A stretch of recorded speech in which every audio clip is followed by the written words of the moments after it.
Olá, está começando mais um programa Resenha Livre. Em nosso estúdio eu recebo hoje o Dr. Jaime Pimentel. Dr. Jaime é delegado aposentado, é professor do curso de Direito da Unifev e é mestre em Direito Processual Penal. Dr. Jaime, muito obrigada pela sua presença. Até que enfim consegui trazer o senhor, né? Já insisti várias vezes, o senhor está sempre ocupado. Lamentavelmente não pude vir antes, mas agradeço a oportunidade. Parabéns pelo programa. E é um prazer estar com você aqui. Então hoje nós vamos falar sobre uma lei que acabou de sair, uma lei fresquinha, né, podemos assim dizer, que é do dia 9 de março de 2015, que é a lei do feminicídio, está sendo chamada aí pela doutrina de feminicídio. O senhor poderia explicar para o pessoal que está em casa que inovação legislativa é essa? Essa lei, na verdade, o nome jurídico dela é feminicídio mesmo, veio dado pela própria lei. Esta lei, ela veio para proteger a mulher. A mulher tem sido, por discriminação, por menosprezo, em razão de violência doméstica, familiar, a mulher tem sido vitimizada. O nosso país, o Brasil, ele ocupa o 7º lugar no ranking mundial, né? Violência. 7º lugar, o senhor quer dizer que é o 7º mais violento? Mais violento, né, no ranking de 70, quase 80 países. Quer dizer que é um dos mais violentos do mundo contra a mulher. E considerando esse ranking, são países só ocidentais também? Envolve países orientais também? Orientais, ocidentais, vários países do mundo. Então isso quer dizer que é uma situação gravíssima? Gravíssima, uma situação gravíssima, né? E o Brasil já foi, inclusive, penalizado por organismos internacionais de proteção à mulher. Ele foi até condenado na história da Maria da Penha, né? Que não houve processo. Então, primeiro veio essa lei Maria da Penha, a razão dessa penalização que o Brasil teve. Explica para o pessoal que está em casa, quem foi a Maria da Penha? Que história é essa da lei da Maria da Penha? É uma mulher que foi vitimizada, né? Por violência doméstica. E daí surgiu essa lei, foi denunciado pelos organismos internacionais e o Brasil Mas foi ela obrigado. Não morreu, ela ficou... Não me ocorre agora, ela não morreu, não chegou a morrer, né? Então surgiu essa lei Maria da Penha, né? E essa lei já veio protegendo a mulher, vem impondo ao agressor várias medidas. Aumentou a pena do crime de lesões corporais, quando fosse praticado no ambiente doméstico, violência doméstica. Aumentou a pena e trouxe várias medidas protetivas, né, para a mulher. Dentre elas, a mais eficaz é a proibição do agressor se aproximar da casa da vítima, determinados metros.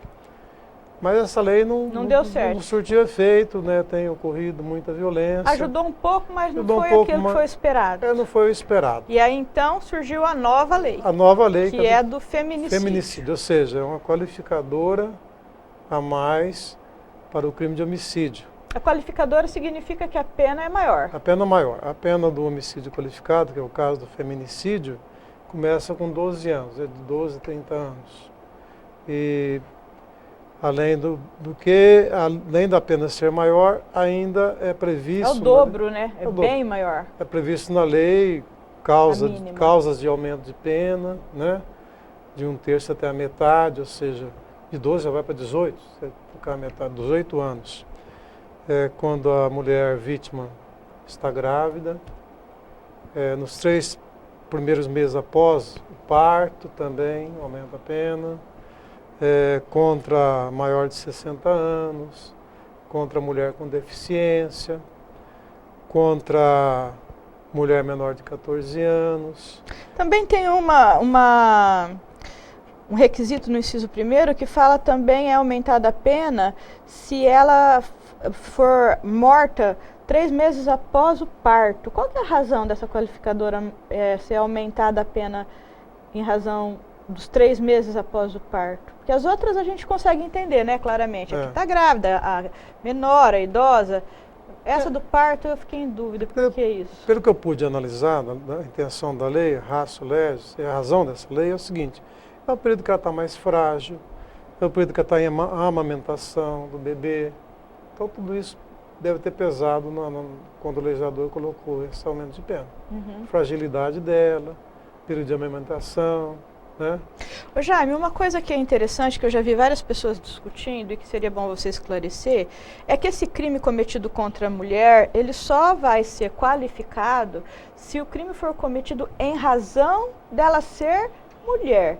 Não é qualquer crime contra a mulher que se inclui na questão do feminicídio, não é isso? Não é qualquer crime contra a mulher, não. Tem que ser... Por exemplo, se o ladrão entrou para matar, pratica um latrocínio, entrou na casa de uma mulher e matou a mulher, aí não tem pena aumentada. Não tem pena aumentada. Se matou atropelado, se matou por qualquer motivo, a lei fala, em condição de ser mulher.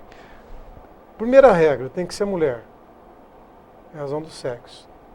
Para ocorrer esse qualificador tem que ser mulher. Né?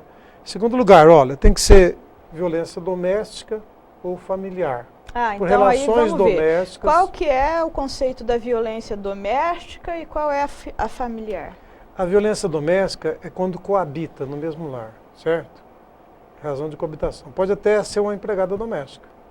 Se o patrão a mata, né, é violência doméstica. É considerado doméstica. Familiar é por razão das relações de família, marido e mulher, companheiro contra companheira, né? Namorado contra namorada. O filho pode matar a mãe, praticar feminicídio? Aí já é violência familiar. Mas aí também é feminicídio? É feminicídio também. Também. Então quer dizer que não é só o companheiro que pratica não é só o companheiro. O sujeito ativo desse crime pode ser qualquer pessoa? Não é um crime próprio do homem, é um crime comum. Qualquer pessoa pode cometer esse crime. Inclusive uma mulher? Inclusive uma mulher. Uma relação homoafetiva de duas mulheres, uma mata a outra, né, em razão dessa relação homoafetiva. Pode ser enquadrado nesse crime. Mas aí é em razão de ser mulher. Ser mulher. Isso que é complexo. Mas no caso, quem matou, não é porque foi uma mulher, né? A vítima tem que ser uma mulher. Né? Sim, mas é contra, a lei diz assim, que essa pena é aumentada se o crime for cometido contra a mulher por razões da condição de sexo feminino. Quer dizer, morreu porque era mulher. Porque era mulher. O motivo de você ter morrido é ser mulher. É ser mulher. Que então está mais... Ser mulher focando mais aquela relação, o homem que mata por ciúme. Por ciúme. Porque esse é o caso mais comum. Porque foi desprezado. Porque foi desprezado. Ela quis romper a relação. Porque desconfiou que era corno e resolveu matar. Porque rompeu com a relação, não quis namorar mais, não quis mais conviver junto. Porque procurou outro parceiro. Exatamente. Por isso. E não precisa ser casado, pode ser namorado, pode ser convivente. Aí entra Por exemplo, o sujeito procurou a mulher pensou em fazer um estupro e acabou matando. Ele se enquadraria aqui? Aí é o seguinte, se ele matou a mulher com menosprezo, ali no contexto do estupro, ele vai responder por 2 crimes, é claro. O estupro, que é um crime independente, e o feminicídio. Mas é complicado, hein? Como é que nós vamos saber? A prova já não entra tem que ser provada, é claro. Tem que ser provado que ele quis praticar o estupro e depois, por menosprezo, ele matou a mulher. Porque a lei fala, menosprezo ou discriminação à condição de mulher. Então, se ficar provado que ele matou por menosprezo, aí vai ser responsabilizado pelo crime de feminicídio também. Entendi.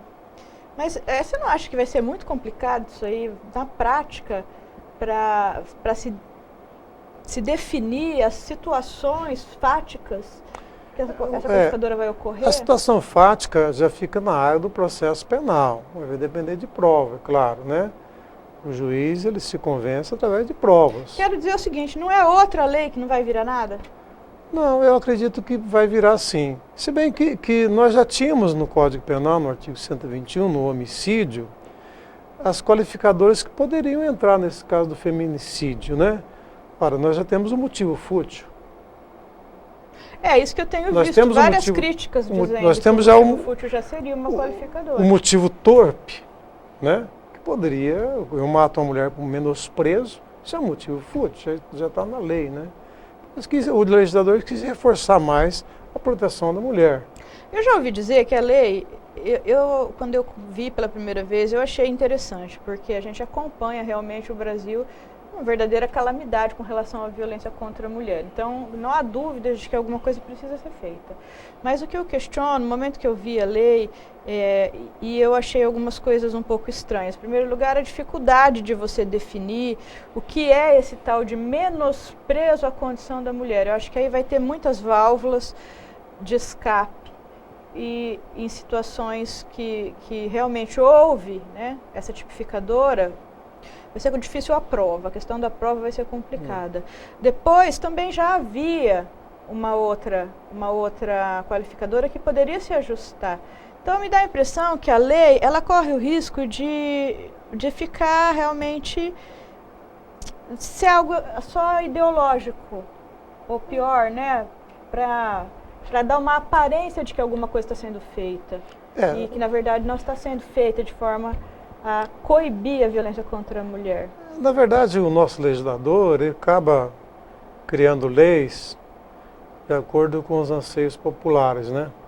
Momento político, etc. e tal. É porque, na verdade, se combate o crime, ou seja, se previne o crime, através de medidas bem mais profundas do que isso, do que o direito penal. O direito penal não resolve o problema da criminalidade. Se resolvesse, nós não tínhamos de dentro de presídio facções criminosas comandando crime de dentro de presídio. Então, o direito penal não resolve o problema da criminalidade. Isso você tem que começar a resolver na família. Uma gravidez responsável, certo? Uma paternidade responsável. Esta criança tem que ter uma família, essa família tem que ter uma religião, essa família tem que educar o filho, tem que se doar para o filho, tem que acompanhar o filho, a sociedade tem que ajudar a proteger as crianças, o governo tem que investir na criança, tem que investir no adolescente. Acima de tudo isso aí, tem que ter aquela dose bem forte e predominante do amor. Né? Só assim que você vai combater o crime, só assim que prevenir o crime. Né? Isso é a longo prazo. Tem que haver uma mudança de mentalidade na sociedade. Não é uma lei penal que vai goela abaixo resolver o problema. Se fosse assim nos Estados Unidos, que 37 estados têm pena de morte, lá seria uma maravilha. No entanto, deve ter mais de 3 milhões de pessoas presas hoje nos Estados Unidos. Então, se o direito penal resolvesse, a pena rigorosa resolvesse, lá seria um paraíso. Então sabemos que o direito penal não resolve o problema da criminalidade. É um paliativo. É uma medida de política que é colocada, política. É como se o Estado dissesse, olha, nós não compactuamos de uma forma muito severa com o homicídio contra a mulher, mas não significa que vai resolver o problema. Acredito que não vai resolver. É uma mensagem que o Estado manda. É uma mensagem que está dando, eu acredito que não vai resolver. É porque a Maria da Penha não ajudou um pouco, de certa forma, mas não resolveu. Né? Não resolveu. Nós vemos aí crime contra a mulher, a cada dia parece que morre 2 no Brasil por violência doméstica. Jaime, seria interessante assim, você dar exemplos para as pessoas entenderem bem claramente. Então, que tipo de homicídios estariam incluídos nessa nova proteção? Essa nova proteção, primeiro tem que ser a vítima. Alguns exemplos para esclarecer para as pessoas. A vítima tem que ser mulher, sexo feminino. Aí tem a discussão, mas o transexual, aquele que fez uma cirurgia transexual, que era homem e fez uma cirurgia e passou a ser mulher, né? Então tem uma discussão. Ele vai ser protegido por essa lei, né? Hoje os doutrinadores, os comentaristas que a gente tem visto por aí, estão divididos. Uns entendem que a questão da mulher é uma questão genética, ou seja, está no genes, era mulher, né? Então essa mulher, digamos, artificial, não está abrigada pela lei. Mas tem uma discussão muito grande, eu acho que deveria estar, né? Eu acho que hoje o indivíduo que muda de sexo é porque ele está no sistema, a alma dele é feminina e acabou, e a sociedade tem que respeitar, a sociedade tem que aceitar. E se ele tem um registro como mulher, significa que o Estado anuiu. O Estado já anuiu. Mulher. Hoje é permitido mudar o registro, mudar o nome e tudo, né? Então eu até acredito que ele deve ser protegido. Mas os tribunais não enfrentou essa lei ainda. Começou agora. Não né? enfrentou essa lei. Então, quando for enfrentar um caso desse, aí nós teremos uma jurisprudência, né? Mas eu acho que eles devem ser protegidos. Então, mas pelo que está na lei, tem que ser mulher, tem que ser do sexo feminino. Em segundo lugar, o crime tem que envolver uma violência doméstica, ou seja, ali dentro do lar. Certo? A mulher inserida no contexto do lar. Aqui diz violência doméstica e familiar. Então, familiar já são as relações de parentesco. Certo? Pai, filha, enfim, relações de parentesco. Doméstica é ali no âmbito familiar. Então não deveria ser ou familiar? Não, é familiar. A lei colocou E, né? Colocou uma coisa alternativa. Já começa por aqui. Já somou. O problema já começa por aqui, porque se a violência for só doméstica e não for familiar vai ter gente que vai falar que está excluída da relação. Mas não matou dentro de casa, fazia parte da família, mas não morava na mesma casa. Não é violência doméstica, ou ao contrário, foi doméstica, mas não é familiar. Já começa daí que não vai funcionar, porque violência doméstica e familiar. Estou fazendo um parâmetro com a Lei Maria da Penha, né? Essa violência familiar envolve, inclusive, os ex-esposos, os ex-companheiros, entendeu? Geralmente esses crimes eles são cometidos em razão de um relacionamento afetivo frustrado. A grande maioria desses crimes ocorre por ou ex-marido, ou ex-convivente, ou ainda estão convivendo, mas a mulher geralmente quando ela quer sair da relação, ela morre. Né? Aí é o sentimento de posse do cara. Ele acha que ele tem posse sobre a mulher. Né? É sempre quando ela fala, não, eu não quero, eu quero sair da relação. Ela é minha, acabou, não vai ser de mais ninguém, né? Eu tenho posse sobre ela. Por isso que a lei veio, naturalmente, protegendo a mulher, o sexo feminino. A grande maioria, então, são relações assim, afetivas mesmo, que se degeneraram em desentendimento, em violência, em desejo de ruptura de um vínculo, e o homem não aceita isso. A verdade é isso, ele não aceita a perda, né? Não aceita a perda. Então, agora pode ocorrer também, o que a gente tem observado aí, que a lei pode ter uma pequena falha, é o seguinte. Bom, isso o sujeito tem o lar, tem a esposa e tal, mantém um relacionamento normal, só que ele encontra a mulher em flagrante adultério. Chega na sua casa, a mulher está com outro na cama. Né? Aí ele mata a mulher. Né? Comete esse feminicídio, com todos esses rigores da lei. Né? Veja bem, porque ele está sob o domínio, ele está dominado naquele momento por uma violenta emoção. Em seguida, uma injusta provocação dela, da vítima. Ô Jaime, mas aí está falando do advogado agora, né? Porque você já imaginou se todas as mulheres que são traídas matassem os maridos? O INSS já tinha ido à falência, né? Não, mas porque não ia ter como pagar tanta pensão para criança sem pai. Mas essa hipótese do homicídio privilegiado, né? No caso do homicídio, né? É claro que elas vêm na lei. Mas, Jaime, mas a maioria dos casos aí que vão se enquadrar aqui são maridos que suspeitam da mulher. Não, mas a mera suspeita não. Quer tenha pego em flagrante, quer esteja só imaginando aquilo, mas de qualquer forma, geralmente é isso aí que causa essa violência. Mas a colocação que eu fiz não é a mera suspeita. É aquela violenta emoção ali daquele momento. Ele pegou em flagrante adultério. Isso que você está falando já começa a mostrar como vai ser difícil alguém ser incriminado, porque sempre vai existir uma outra tese defensiva que vai se contrapor a essa inovação legislativa. Vai ser muito complicado. Eu acho que isso aqui surta os efeitos desejados, que são efeitos necessários. São efeitos muito necessários, mas vai ser muito difícil alcançar, porque mesmo quando o sujeito não pegou em flagrante, mas se ele está movido pela suspeita, também se pode alegar a violenta emoção. Aí é o sentimento de perda só, aí ele vai ser enquadrado na lei, sem dúvida nenhuma. Agora eu estou dizendo quando ele está dominado por uma violenta emoção. Sem dúvida nenhuma não, porque isso aqui é crime que vai a júri. Vai a júri. Crime que vai a júri, ninguém sabe o que vai acontecer. Bom, aí, gente. Começa daí. O júri é bonito por isso, porque quem julga é a sociedade. Né? Mas a sociedade Então, não julga com base na lei. É o estágio cultural daquela sociedade. O júri faz um julgamento muito moral. Se a pessoa é boa, sempre foi bom pai, bom cidadão, faz o julgamento por aí, não faz o julgamento técnico. Não faz o técnico. Né?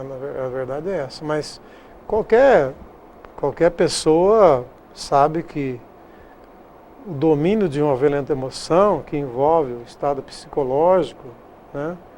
O cara está quase num estado de insanidade mental, naquele momento, quando você está dominado por violenta emoção.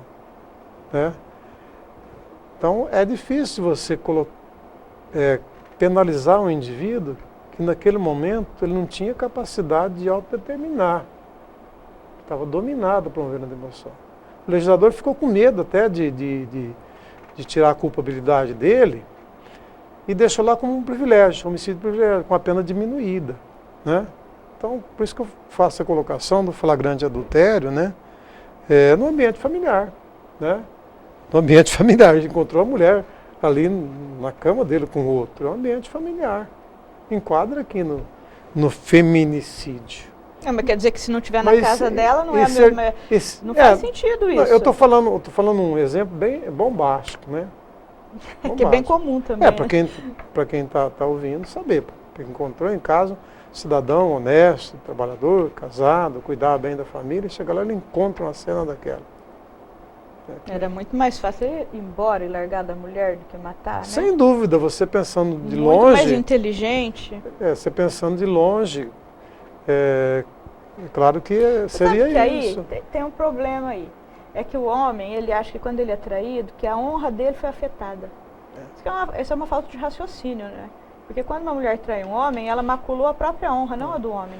Olha, até pouco tempo atrás, cerca de uns 20 anos, era considerado flagrante adultério em legítima defesa da honra. Magalhães Noronha ia falar isso, um dos autores de direito penal mais antigo, que legítima defesa da honra. Mas ele tinha direito de matar. Eu não posso fazer nada que vá violar a sua honra. Qualquer coisa que uma mulher faça, ela viola a própria honra, ela não está violando a honra do outro. A sociedade evoluiu, é claro que está pensando desta forma atualmente. Dúvida. Uma tese dessa não pega mais. Não pega mais, né? Será que não pega? Depende. Até pouco tempo eu vi pegando. Depende da região. Depende da região do país. Eu acho que isso é muito cultural. Depende da cultura de cada região. Eu acho que em alguns lugares isso ainda está funcionando assim, viu? Principalmente porque o tribunal do júri não deve satisfação à lei. Agora eu te pergunto, não precisaria vir uma lei dessa para proteger a mulher? Claro que precisa. Não, eu acho que a lei ela é muito necessária. Eu só não sei se ela vai funcionar. Aí já é uma outra coisa. Porque nós tínhamos também outra lei que era para o homem só, né? Que era o adultério. Né? Tinha o crime de adultério, né? Mas quem era adulto era sempre só a mulher. O homem podia fazer o que ele quisesse, nunca era processado. Mas é o que eu estou te falando, se toda mulher que foi traída pelo marido fosse matar o marido, é verdade. Não sobrava quase marido, ia sobrar pouco marido. A verdade é que a lei está aí, a pena é alta, de 12 a 30 anos. Tem essas causas que aumentam a pena até a metade. Passou a ser um crime hediondo. Nós vamos dar um intervalo agora, que depois você vai explicar para a gente o que é um crime hediondo e em que muda essa relação em termos de gravidade, o fato de ter sido introduzido agora como um crime hediondo. Tá bom. Tá? Nós vamos dar um tempinho, daqui a pouco a gente volta, não saia daí.